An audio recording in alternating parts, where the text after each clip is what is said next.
This is the Big O Show. This is the Big O Show. All right. Don't forget to visit our friends at Canesware, 2655 South University Drive. Use our code Big O10 and you will get 10% off. Big O10, you will get 10% off. And online, you can use that code. But also, if you order over $99, well, Jeff and the folks will get your free shipping, and you'll get it like right away. Because the second you send in that order, Jeff is working on it, and it's out that same day, man. It's really amazing service. All right, here he is. Follow him on Twitter at Manny_Navarro. How you feeling, my man? You feeling good? Feeling great. Oh, we are in the off season, so things are a little lighter now that we're past a lot of the transfer portal madness. I get to play some pickleball, get to coach my daughters in soccer, so my life is good. I'm going to see David Ferrona's on Sunday. We're going to play some pickleball on Sunday. I'm actually playing pickleball today with the wife. That's great. Have you been playing a lot, or is this kind of a new thing you're taking on? I've never played pickleball in my life. Well, you're going to enjoy it, man. It's fun. It's competitive. And I'll tell you, there's a lot of former athletes, man, from all walks of sports that have done this now. Once they get past 40, they get out there and they start playing. And it's fun. It's a good way to bond with different people. Yeah. Well, I'm going to try and have some fun today and, screw around a little bit and all that. So what the hell? It is what it is. We've talked about this before, and you've mentioned them many times that Mario needed to get to this stage. Mm-hmm. And, 3 years in now, you're at a stage where 10 players are in the NFL Combine. And that's a really nice step forward. I know we want to see the results on the field and the ACC championship appearances and wins and all that and playoffs. But I guess these are the baby steps you've got to hopefully take to get there. I think this is a nice message for the program to have a lot of players involved, even if they're not all being taken in the first round and all that kind of stuff. Yeah, I think, you talk about where this Miami program has been over the last 20 years and how mediocre it's been. People have talked about, well, they've gotten talent through the door. The recruiting classes are still ranked high. They're not doing their job in developing players and getting them ready for the next level. Well, you've got 10 guys going to the NFL Combine, which is a pretty big number for where this program has been the last 20 years, when you used to have 10 guys pretty much drafted every year, right? Which is what Georgia and Alabama and Ohio State and Texas and those programs have been doing quite a bit here the last few years. And so to me, there's no recruiting tool that's better. Obviously money is number one, but number two, it's putting guys into the NFL and saying you're a program that takes guys to the next level. The best players want to go to places that produce NFL talent. And so now you've got 10 guys. You've got potentially the number one overall pick in Cam Ward, Xavier Estrepo, homegrown guy who's a 3-star recruit who kind of carries the banner for you in terms of player development. Jacoby George, Sam Brown, Damien Martinez, Elijah Arroyo, Jalen Rivers, Tyler Barron, Kiko Mauinoa, and Andre Borregales, your kicker. So those are the 10 guys that got the invites to go to Indianapolis. And I think ultimately, you're going to see. I would think 8 or 9 guys drafted. And the last time Miami had 8 or 9 guys drafted was 2017 when they won 10 games and made it to the ACC championship game. So this is the kind of progress you need to make. You need to send 10 guys to the Combine every year. And you need to have a bunch of guys drafted so that you can continue to win those recruiting battles. And people don't just turn around and say, well, you lost to Georgia Tech and Syracuse and you missed the 8. They're going to say that anyway. But At least for the player's perspective, Mario can say, but we put 10 guys in the NFL last year and we're getting there. We need your help. So it kind of backs up everything when you don't win the games on Saturday. Right. Well, selfishly, okay. Miami Dolphins need Damien Martinez. Yes, they do. Don't they? I'm dead freaking serious. Like when we want to talk, look, I don't get into this stupid shit with Myles Garrett or we got to go get Dalvin Cook. He'll take us to the Super Bowl. He's the guy. I don't get into this unrealistic crap. Marcus Mariota now, the guy that doesn't even fit this system. Okay. He doesn't even have the accuracy to play in this system. I don't get into any of that shit. Now, the Dolphins, they're going to cut one of their running backs. They need a guy that can deliver some punishment. They don't have a guy that can move the pile. Damien Martinez is that guy. So what are we hearing? Second, third, fourth round? Where You is know, Damien? Because it's not a first round, obviously. You got to be so no. special to be a first rounder. But I don't know. He could make it to the second round because he's got some gifts. Yeah. But guaranteed he'll be gone, I think, by the third. But what are you hearing about Damien Martinez? It's really interesting because the running back position is definitely loaded. You know, people look at Ashton Janty, who obviously was a Heisman finalist, and they think Barry Sanders type, right? There's so many moves on moves. You got Omarion Hampton, who was, arguably one of the best players in the ACC the last 3 years. You got the guys from Ohio State, Quinshon Judkins, who was their explosive back, who's in there. This is a pretty loaded running back position in terms of the draft. Cam Scatterbo, who people absolutely fell in love with, the big physical back from Arizona State. So I'm very interested to see. I think this is more about who falls in love with Damien Martinez. So you mentioned the Dolphins.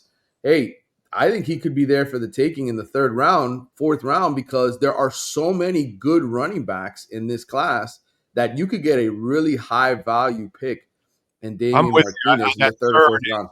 that third makes a lot of sense. And by the way, the Dolphins have multiple thirds. Yeah, that So that seems to me to be the magic round for him. I think, and that's only because there's a lot of good backs in this draft. This is a very good draft for running backs. and the good thing for NFL teams, bad thing for running backs, the position's devalued.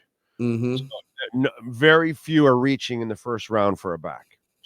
You Yeah. have to be so dynamic that they're like, okay, we can't pass this guy up. But if not, you're easily falling into the middle rounds, overall. So I would figure unless somebody really loves him, okay, second round. But third or fourth is probably more realistic for a guy like Damien Martinez. And for me, I'm looking at the third round. That's a place where Miami could fill that big back need that they have to have. You got to get to a point. See, for me, philosophically, they have done wrong by Tua in that sense. They Right. have to run the ball and be successful running the ball and punishing people and let Tua be the guy that plays off the run. He's not the passer like Marino or a Mahomes or a Joe Burrow that you can run off the pass Mm-hmm. because it's such a dominant passer. That's not who he is. He's a system passer. He's more Yeah. like Greasy. He's more like Drew Brees. You got to have a structure around him so then he can do what he needs to do out there. You can win.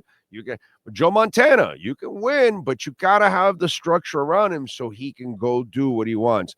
But you can't have him because the arm and the physicality isn't dominant enough for it to be the lead part of your offense, the pass, and have the run be complementary. I think it has to be the other way around when you have these kind of quarterbacks. Yeah, and obviously you've seen what it's done for the Eagles, right? Having an elite running back, Saquon Barkley, and look, Jalen Hurts was still a Pro Bowl level quarterback. AJ Brown is still a Pro Bowl level receiver. Like, Passer, so right. they don't depend on. Dude, Ken Dorsey was an excellent passer, but Mm-hmm. not a dominant passer. So what you wanted Right. is you needed to have balance, bro. You need to have a running game, have some tight ends, make it very, workable for him. You know what I'm saying? Because he wasn't going to be a freak that was going to just dominate with his arm. When you have some of those guys, okay, bro, have at it. Knock yourself out, dude. You know, Mm-hmm. Jim Kelly, okay, I get it. Even though they had their running game in those days, but still, Jim Kelly, where was it? Remember when he was in the USFL?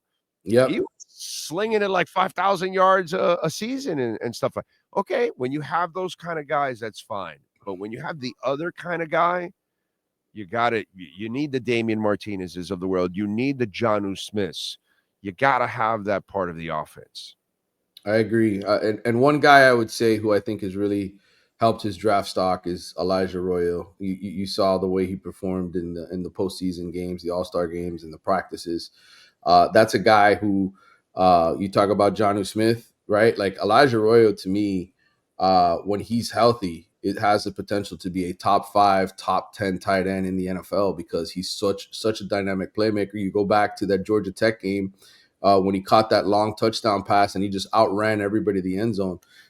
That's a guy I think that could really, really help. You talk about tight end U, like that's the kind of guy who could really inject some life back into the whole tight end U thing. And Miami's recruited the tight end position well. They just haven't used it a ton in this offense with this offensive coordinator. But I think going forward, that's a position too. When you look at Miami and the way Mario likes to run the football and have balance and play action, all that kind of stuff, I think that's a guy that's could really help you on Sundays and helping you recruit future players.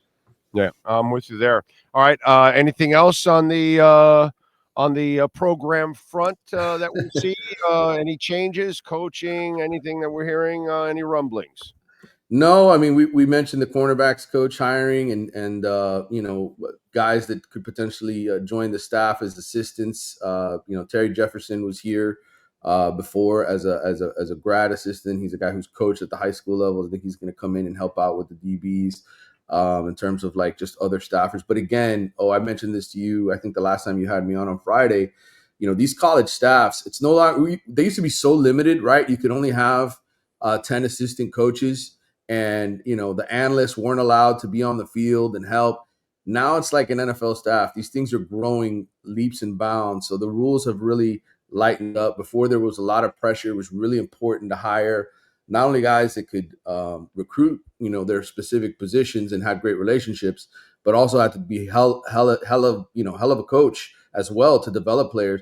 Now it's like you can share those responsibilities. You can bring in guys specifically to coach, and you can bring in guys specifically to recruit. So the staffs are deeper. The amount of people on the field, it's bigger. So I think you're going to see Miami continue to spend and add analysts and assistant position coaches and people of that ilk to have more people on hand on the field.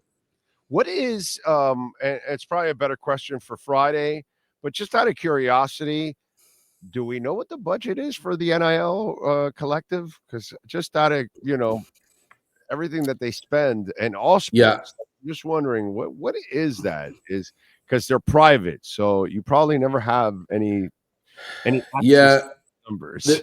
I have conversations, right? And of course, nobody ever gives me numbers. What I've been told from a football budget perspective, Miami believes it is top 6 among all FBS schools. Miami believes it is spending just outside of the Texas oil schools, the Oregons, and the Ohio States of the world, who have huge budgets in terms of football. Now, I will tell you, I think they also think that they're going to be very powerful on the basketball front with this next hire and being able to spend money and buy players, et cetera, things they need to do to upgrade the basketball program. So I think that ultimately, if you were to look at the overall budget, is Miami top 6? Probably not. I would think in other sports, they're not going to spend nearly as much as they do in football and basketball. But I would tell you that from an ACC perspective, I think they're definitely top 3. I would say, with North Carolina and probably Florida State or Clemson, depending. I mean, I don't think Florida State is spending as much as Miami is across the board. I think if the Cavalier twins created their own NIL, we can win women's championships every single year. That's all I'm saying. Right. If they fundraise just for women's basketball, they would be there for sure. But no, I look, it's a very healthy athletic department from a spending perspective. And again, they kind of nixed the plans, I think, or delayed them anyway for that on-campus football facility because they realized, look, we got to win on the field first. We got to get people excited and buying tickets, and they did. There were more fans in attendance, and Miami went undefeated at home this year, so that was important for them. And they got 8 home games this coming season, which is a big deal, right? That's what SEC schools usually do. They get the 8 home games. Well, Miami's got 8 home games this year, and Notre Dame's coming, and Florida's coming, and so this place will be packed for some big games. No doubt. Follow him on Twitter at Manny_Navarro. What do you got going on in the Athletic so folks can check you out? Yeah, I got a recruiting mailbag that I'm working on right now for the entire state of Florida, just taking a big picture look at the way things have gone here for the last several years for not only Miami, but everybody in state. So that'll be coming out on Wednesday. I have more transfer portal stuff coming out later in the week, analyzing that as well. So you can go to The Athletic and pretty much read all about the offseason and roster movement in the coming weeks and days. All right, good shit. And of course, go to Caneswear, check it out. They got anything and everything practically with a Canes logo on it. Heat gear. I just got a brand new Heat hat. That's sweet. They got Marlins, Panthers, InterMiami gear. Go check it out, folks, and tell them that Big O sent you. They'll take care of you. Manny, as always, my brother, thank you. Appreciate you. Catch up on Friday. All right, brother. Take care. You got it. There you go. At Manny_Navarro, Caneswear.com.